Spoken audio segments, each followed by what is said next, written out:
ফটোশপের একই কাজ যাদের বারবার করতে হয় তারা কিন্তু সেই কাজগুলোকে মকআপ অথবা অ্যাকশন ফাইল তৈরি করে রাখতে পারেন। আজকের ভিডিওতে আমরা খুব বেসিক ধরনের একটি মকআপ শিখব।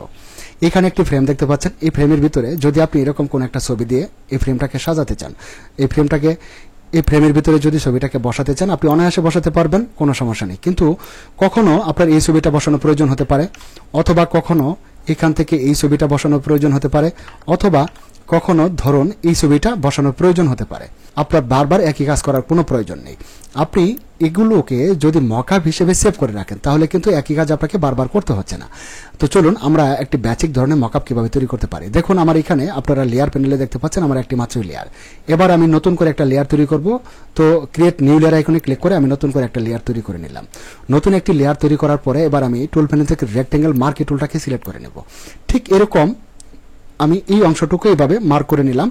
মার্ক করার পরে যে অংশটুকু আমি সিলেকশন করেছি, মার্ক করেছি, এই অংশটুকুর ভিতরে আমি একটা কালার দিতে চাই। আপনারা দেখতে পাচ্ছেন আমার এখানে হোয়াইট কালার দেওয়া আছে, জাস্ট আমি হোয়াইট কালারটাকে এখানে ফিল করে দিলাম।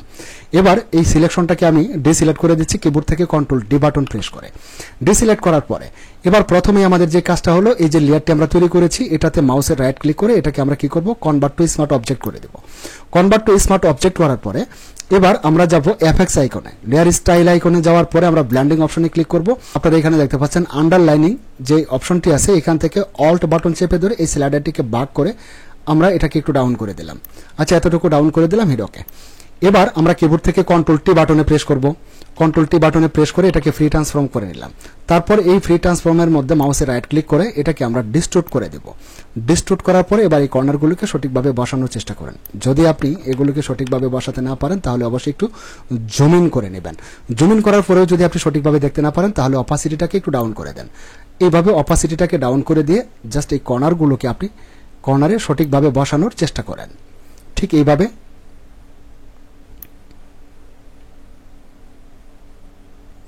আচ্ছা, এইভাবে আমি বসিয়ে দিলাম। এবার এন্টার বাটনে প্রেস করে ট্রান্সফর্মটাকে উঠিয়ে দিন।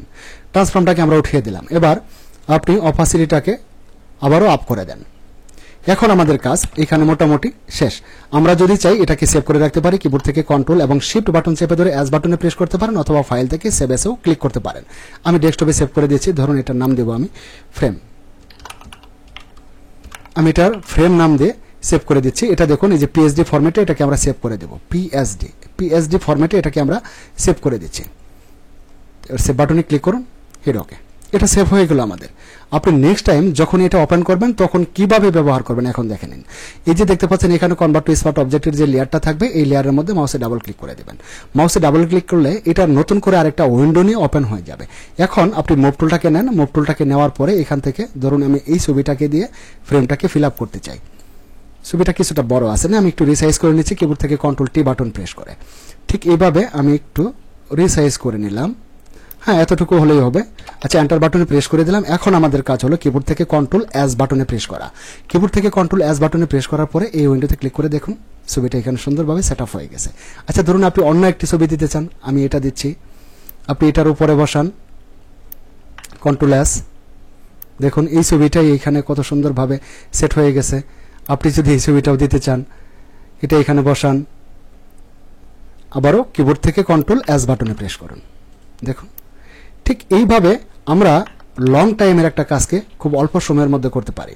শেষ করব আজকের ভিডিও। পরিশেষে আপনাদের প্রত্যেকের সুস্বাস্থ্য এবং না খায়াদানে প্রার্থনা। মহান রব্বুল আলমিনের দরবারে রেখে ভিডিওটি এখানে শেষ করছি। আল্লাহ হাফেজ।